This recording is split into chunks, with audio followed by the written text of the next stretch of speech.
Good day, everybody. We're at the Train Museum in Pomona, California at the Fairplex.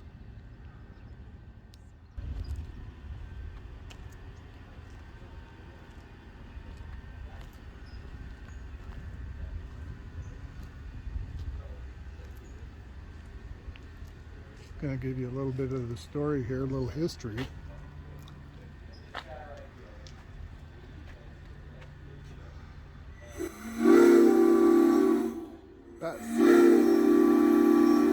That scared me. Santa Fe Station from Arcadia, California is right up the road. They actually picked this thing up and moved it here. They quit using it, obviously, a long time ago.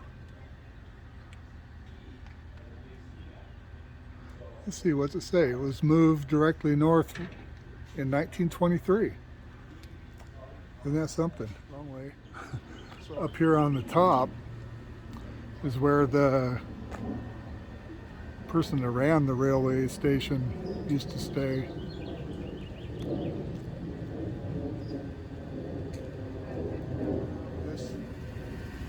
This one here is the largest one ever built. It's called Big Boy.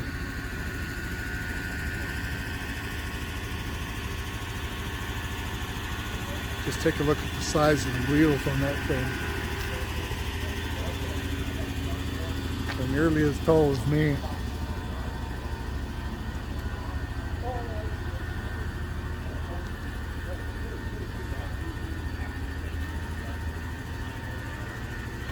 Well, I stand corrected. They're taller than me.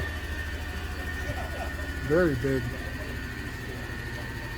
Now, everything on this train is still functional. Obviously, they don't use it anymore. It doesn't go anywhere.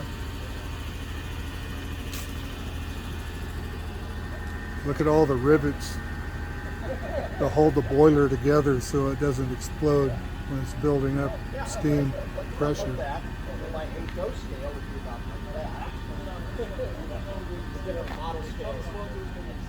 Yeah, different model systems have different scales and things. I'll get a picture of this so we can. Yes. I'll tell you, they've got a G-scale Big Boy over there. Oh, really? Yeah. I don't know if they're running today or not. But Be able to pause that, read up on it. You have your controls that control the pressure and the steam through the burner, or atomizer as it's called. And then you have your various different controls for the different components on the locomotive. You've got one to open up the cylinder cocks, which drain the cylinders out when you get moving after being stopped for a certain amount of time. Because over time, when the locomotive is sitting still, the steam in the cylinders up front will decompress and turn back into water. Water cannot be compressed. So if the locomotive is sitting still for long enough, you're going to have so much moisture and steam inside that cylinder that when you start moving again, you've got to empty all of that moisture out of the cylinders, or it could damage the cylinders and the pistons inside them, which is what allow the locomotive. It's the pistons that allow the locomotive to operate. So a mechanical stoker would break the coal down into smaller chunks, and then using a giant corkscrew-like device, it would push the coal forward from the tender underneath the cab, and the coal would come out in front of the firebox doors, just right about here, and then steam jets would spray it to the different areas of the firebox that needed the coal. And the controls for the jets would have been right about here, and that's how the fireman would control where in the firebox the coals go. So this is the driver's seat? That's the engineer's seat, yes. Engineer. You're not a driver in a train. Yeah, in some other countries they do call it the driver instead of the engineer. But the United States and Canada are different from that. Here it's always been called the engineer. Your basic controls for operating the locomotive are right here in the immediate vicinity in front of the engineer's seat. You've got your throttle right here, which opens a valve up in the top of the boiler near the front of the locomotive and emits steam down into the cylinders. And what happens is when that steam goes into the cylinders, it pushes a giant piston back and forth. And that motion is transferred to the huge metal rods on the wheels, just on the outside of the locomotive. And that back and forth motion is what allows the locomotive to move, because those rods are transmitting all that motion directly to the wheels themselves. But these right here are the pressure gauges for the brake pipe and different airlines on the locomotive. So how do you do the whistles? Whistle is this one right here. What? But Go ahead. There are clubs out there. There's modular clubs. Yeah. Each member Just, you got to pull on it a little hard, otherwise it won't work. about 4 feet lighter than 4 feet long. And that's only about 50 to 100 pounds of compressed air. Normally it's a lot louder, but we don't have the valve and the pipe all the way open. Yeah. Because when it's at full pressure, it really scares a lot of the younger kids. Very good. Appreciate the tour. And another thing I didn't mention was that most people are not aware of this, but this locomotives actually have two different braking systems. It's air brakes, but you've got one that's just for the locomotive, and then you've got one that controls the whole train. This small little lever right here controls the brakes on the locomotive, and it controls the brakes on the locomotive and the tender only. This larger lever right here below it controls the brakes on the locomotive and the cars behind it. So when you're running the engine with a whole train behind you, you use the automatic brake handle almost exclusively, because it controls the brakes on both the cars and the locomotive at the same time. Was there a maximum number of cars this could pull? This locomotive, its maximum tonnage, I believe, is 25 cars. Okay. And it can handle them at pretty high speeds. Like, Take advantage. despite its large size, this locomotive can easily reach triple-digit speeds. Very easily. Wow. As long as you've got a crew at the controls that knows how to run it safely and knows what they're Now, I doing. heard this is the best restored, the best maintained one in the United States, primarily because of the pristine weather we have. Yeah. So it's in much better condition than some other locomotives in different parts of the country, Yeah. because it's in a much more favorable environment for Yeah. long-term preservation of the locomotive, especially if it's outdoors. That's pretty special. We got a real good discussion. The guy clearly knows what he's talking about this. The big boy. I believe they said there's only 5 of these in existence, and this is the best restored one of the bunch. The Surfliner goes from San Luis Obispo down to San Diego. And so you can take that there, and then you take, again, it depends on how the Surfliner and the Coast Starlight run some of the same section. So in your case, you took the Surfliner one way and the Starlight the other way. That's how it works. But like I said, Santa Fe Horse Express.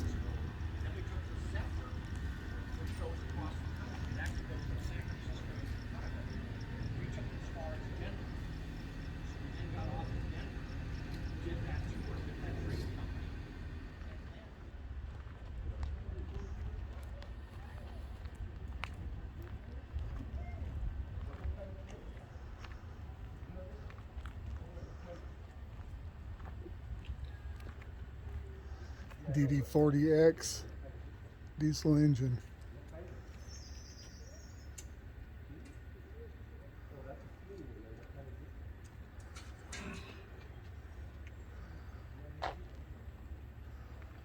Yeah, the video I saw of this done by Hugh Hauser, they actually had all these open. Of course, he's kind of famous.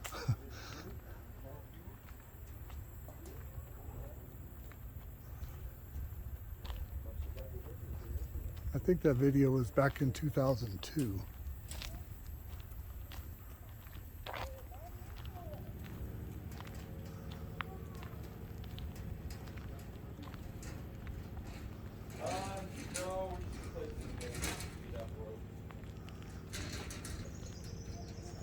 Look at all the rivets on this one. Hold it together.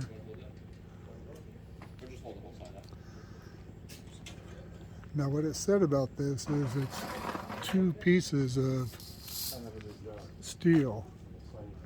The main firebox is the inner piece, and then it's got the outer shell with all these rivets that hold it together to help keep it from blowing.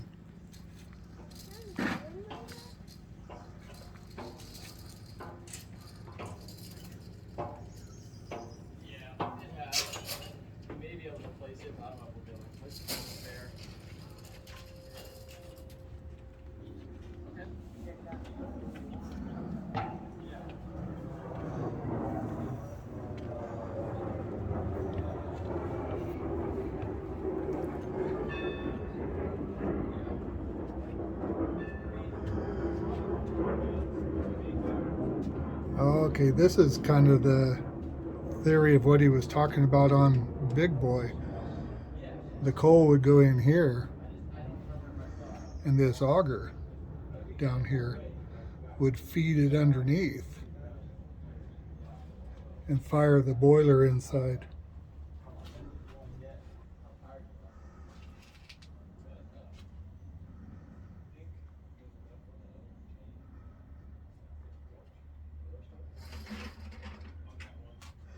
Yeah, this is a smaller scale, but this is still very big.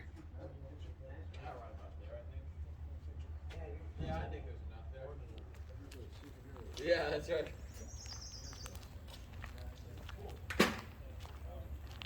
All right, well.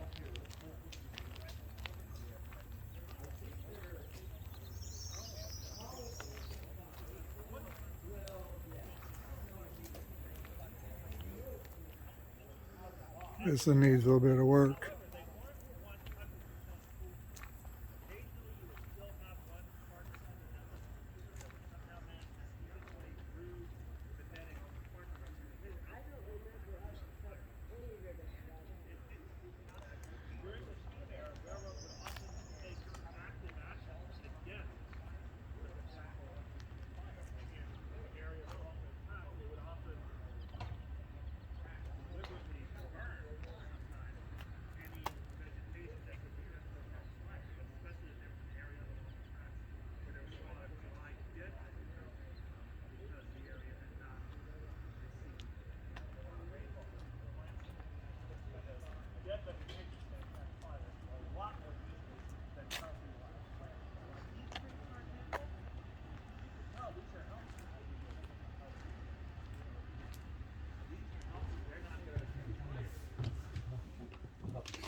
With the booth? Wow. That's where they used to be. Yeah, where the workers used to stay there when they were traveling. In the traveling office. In the traveling office. What's that called over there where you work?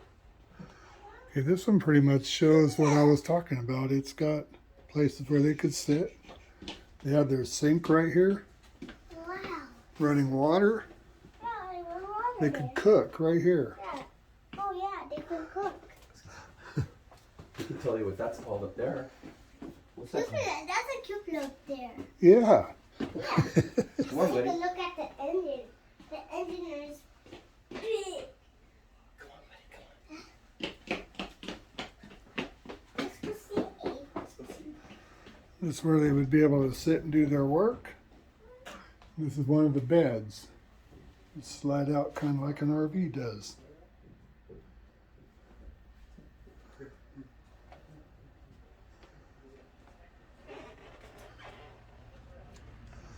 Very impressive. There's so much here to see.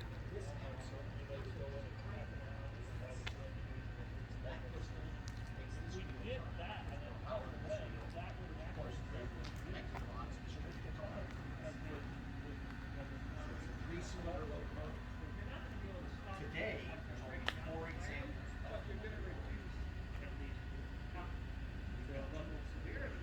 Route 66. You said you liked the 9000 down there? That's also a 3-cylinder locomotive. When you look at that, go to the end of that, you're going to see the 3rd cylinder in the middle there. Yeah. So we have 2 of the 4 examples left in the world.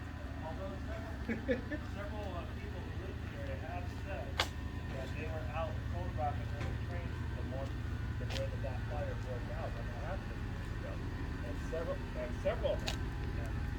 well-known locals who are known to be going out there several times during the week, and they'll photograph the train climbing its way up into the mountains on the way out of town.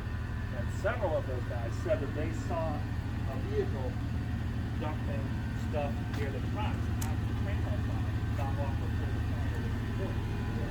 So because of that, not everybody was convinced that it was the train.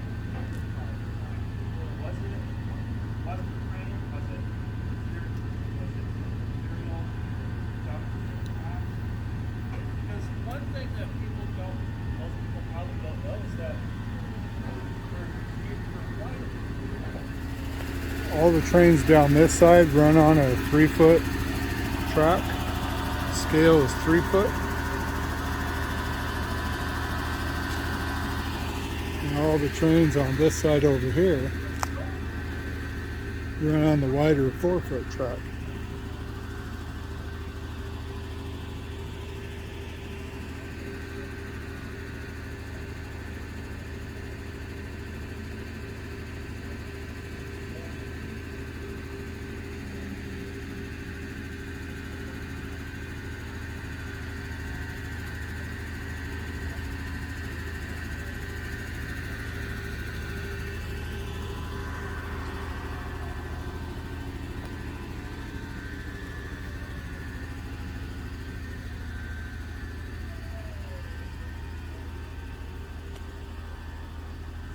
Hey everybody, I hope you enjoyed this content. It's really pretty exciting, get to see it all. This is Bobby and Jive, time to get going. Out.